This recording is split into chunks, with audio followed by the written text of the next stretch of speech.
Hey, good morning. This is going to be a quick how-to setup guide for the brand new Tadano touchscreen smart chart LMI systems. This crane specifically is a 1000XLL-4, again with the smart chart and a new screen.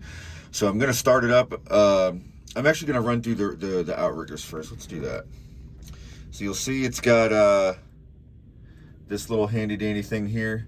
You make sure you have the PTO on, which is right here before you do anything with this. You're gonna have to do this after you set the LMI up, which I'll get to in a second. But essentially you'll see it's got 1, 2, 3, 4, and then all, and then it's got the beam, outrigger, out and down, in and up. So what you do is you tell it, for instance, if you're setting up for the first time, you press this button, it'll light up for the beams, and then you press this button because it's got the arrows pointing out. Let's see if I can focus it a little better. That's about all we got. To tell it to go out, and then you just press the outriggers that you want to do. Keep in mind that 2 and 3 is the front, 1 and 4 is the rear by the engine, and then this is all. So you can do, if you're clear and you know you're clear, you can just press beams, out, throttle it up and press all, and they'll all scope out at the same time. Then when you're ready to do the beams, you press this button right here to unselect it, and then you press this one right here. It'll go it'll bring red, and then you keep this one down because you want to do the outriggers down, and then the same thing, 2 at a time, all at the same time, whatever. Make sure you give it some throttle because obviously that's what it likes best. And if you keep these buttons on for more than a few seconds without manipulating these controls, it'll scream at you. So just keep that in mind. All right, we're gonna zoom out now. I'm gonna turn it on without the PTO just to show you some things. Put it on the on position. Let it do its thing. It's always a good habit to kind of let the crane do its thing when it first starts up. I'm getting a code right now on here because my step is extended. Let me see if I can't clean this off a little bit. Looks like my camera's a little fuzzy. It's a little better, I think. So that code's always going to stay on because I have my step extended to make it easier to get up. It turns the ladder into more like stairs. So now we're going to start it.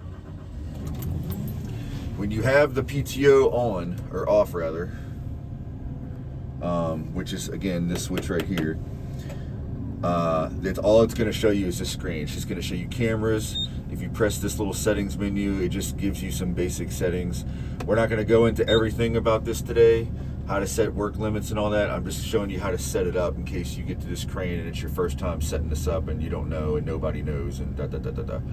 So now I'm going to turn the PTO on, and it's going to scream at me because it wants you to set the counterweights and what your riggers are at. Now I'll explain after I set it up. So just watch for now because I think it's going to be too loud to hear me. So I'm going to turn it on. You're going to press this button.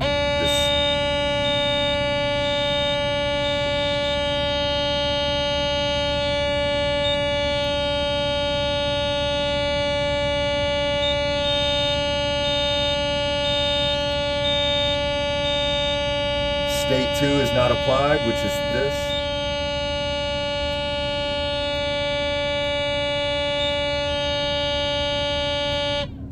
All right, so all that did, this crane has 2 ways you can set up the counterweight and counterweight section part 1 or 2. 1 is closer, 2 is a little further back. It really doesn't add all that much to your charts. And I think, and then, it extends your swing radius. I mean, if you need the extra little bit, go for it. It really kind of just makes up for having a block. But I digress. But anyway, so when you first turn it on and you first engage the PTO, you press this button right here. This brings you into your general setup, and I'll explain all this in a second. But you first come to this. It's block number 19.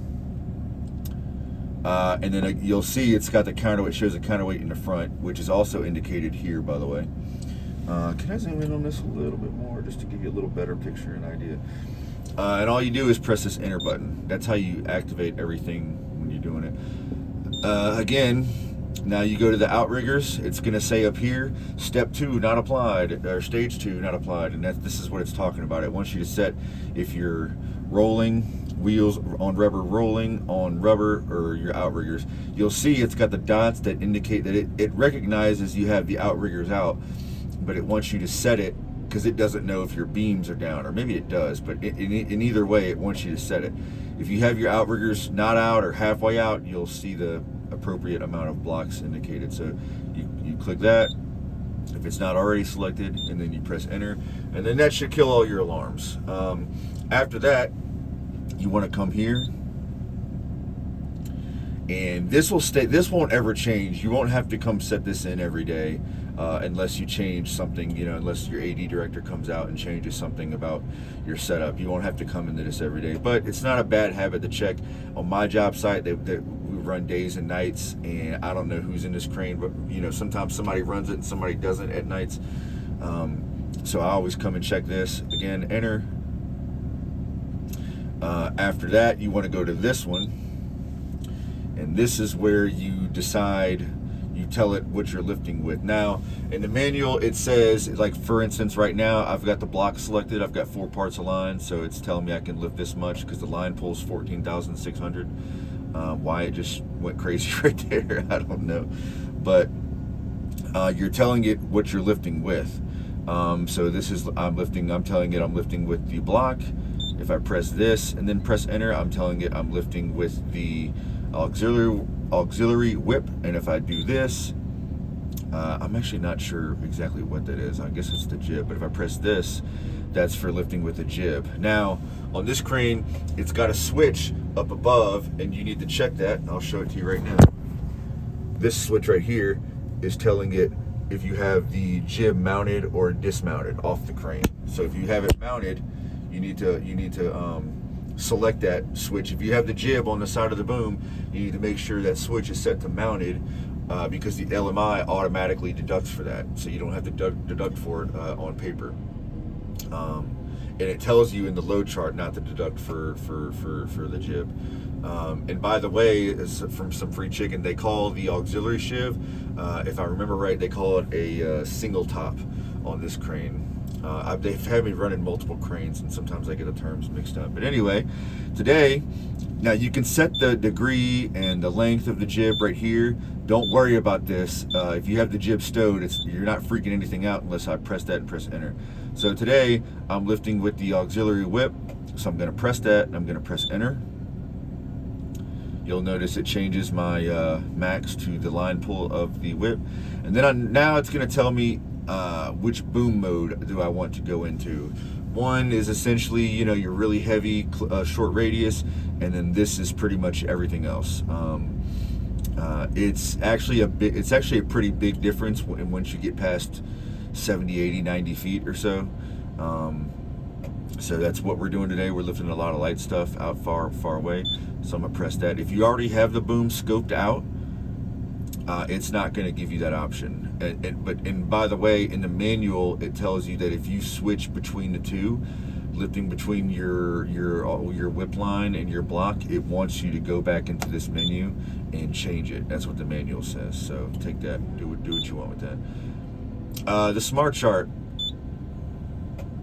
The smart chart, you'll see if I go back, this is the main screen that shows all the information. It shows the working radius, the anemometer, the hydraulic pressure, and all that.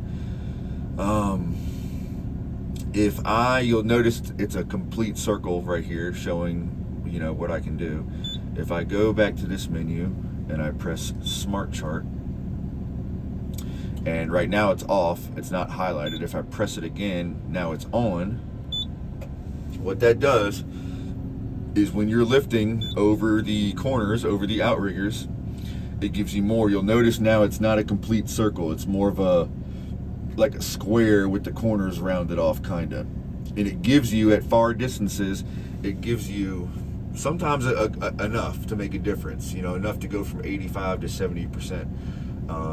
So if you need that for your paperwork, my company, for instance, wants me to stay at 75% or below. So I have to sometimes use this just to make sure that I'm good, because this crane does have, to my right, outside the crane right here, it's got a light, and that light will go yellow if you start going over 90% or 85%, I can't remember. I wouldn't keep this on if you didn't need it, because what will happen is your foreman will ask you to check, to check a radius, and you'll swing over the corner not realizing, and you'll be 130 feet out, and you'll say, oh yeah, I'm good for it, right here, and you'll pick it up, and then you'll swing over the front, and then you're all of a sudden you're going over your chart, because you're not over that point anymore. You're not over that corner anymore where you have the added stability. So if I were you, I would keep this off until you needed it. Enter. Is there anything else that covers basic setup in here? Not really. You can turn, this isn't just an automatic check. You can have it check all this, just make sure everything's working for you, your 2-block, your alarms and all that. I'm not going to get into all that. That's stuff you should be reading in the manual. This is a working range limit screen. It's pretty easy to set up. Again, I'm not going to go over that. Read that in your manual. You need to be reading the manuals in the work chart, in the range chart anyway, before you do anything. Again, this is a video based upon just showing you the basic setup. These are your cameras. While you're running the crane, you can have it show the cameras and all that. Sometimes the cameras take a few seconds to load in. You can press this button to make the camera screen a little bigger and make the other stuff smaller if you really need it. You can adjust the brightness, blah blah blah. It's pretty self-explanatory. Again, if you go here, this is just more settings. You can turn some stuff off, like when you activate any of the hoist levers, you can turn that alarm on and off by clicking that. You can put it in eco mode if you want. You got the brightness. If you turn the switches on the headlight, on the light switch right here, this little thing right here, you can turn that on and off. Or I'm sorry, you can make the brightness go up and down depending on what day or night it is. You can set the wind alarm. Right now I've got it set to go off at 19.5 miles an hour. Pretty handy, because on this crane, in the manual it says to lower the capacity by 15% if you're working in 20-mile-an-hour winds. I think it's 20 to 27 and 27 to 31. It wants you to lower it by like 70 or 75%, and then after that it says shut it down. So this is a hydraulic stop function right here. You can see right here, it's got it on. It's showing the symbol right here to stop. There's a switch up here. This button right here, what that does is it turns the PTO off automatically if you're not doing anything for a while. And if it does that, if you want the hydraulic switch to turn back on, you have to beep the horn or press the switch. So that's just some free chicken. Let's go over some other stuff in the cab real quick. I think that's everything in here I wanted to cover, just to get you set up. You'll notice if you have the camera screen on, you can't see your anemometer, your wind readings. You can tear it if you want to right here. I don't think, pretty much nothing else is clickable. You can click, if you're having a code, you can click up here and it'll show you all the codes.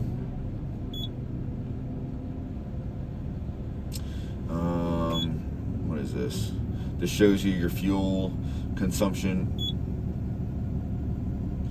Click this, you can set the fucking def bullshit.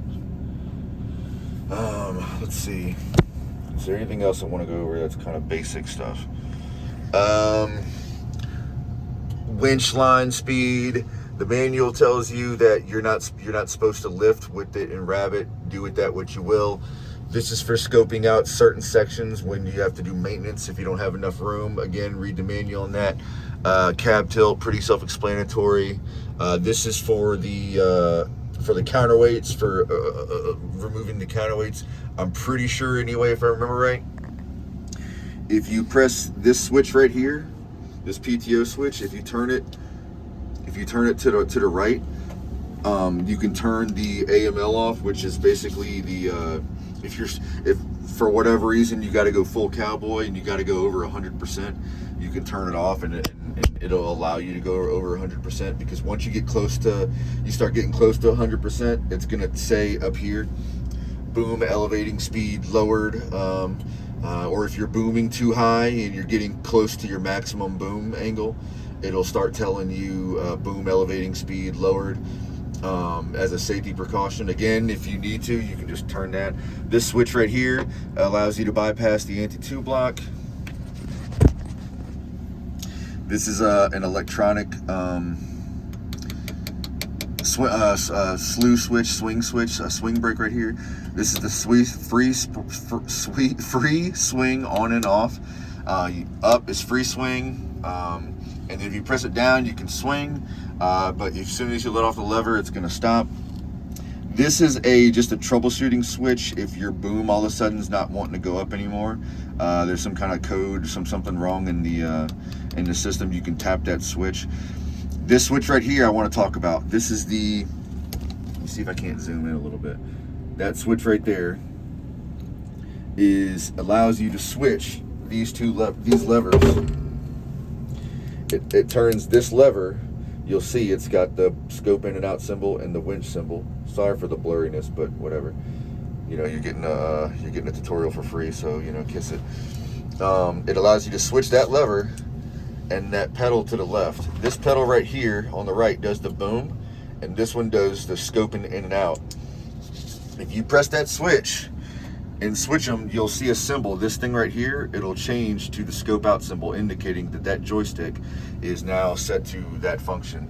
So you can do that, and then you can press this to scope out, but it doesn't swap. It doesn't hard swap that pedal, meaning that pedal is not swapped to just the whip line now. I thought that it will change this 100%. Again, it'll make this just the scope out. But if you do that, it'll do the winch and it'll do the scope out. I don't know why it's set like that. You think it would switch them both, but so for that reason, I just keep it on like it is and I scope out with my feet. So fun story. I thought that was going to be the case. I thought if I swapped them, it swapped them 100%. So I had my hand on this to swing, I had my hand on this to boom, and then I had my foot on that pedal thinking it was just doing the winch for the whip line, and I thought it was fucking badass. And then I come to find out, I go to look at my LMI, and my boom had extended like 30 feet, and I was like, what the fuck? And then I realized it was now doing both the winch and scoping out. So, you know, do with that what you will. As far as basic setup, that's pretty much it. Yeah, that's pretty much it. So I hope this helps somebody who's new to the crane and needs help setting it up, and you just got thrown on it and nobody knows anything about it and whatever. So I haven't seen a video where somebody shows this new system, but I hope that helps.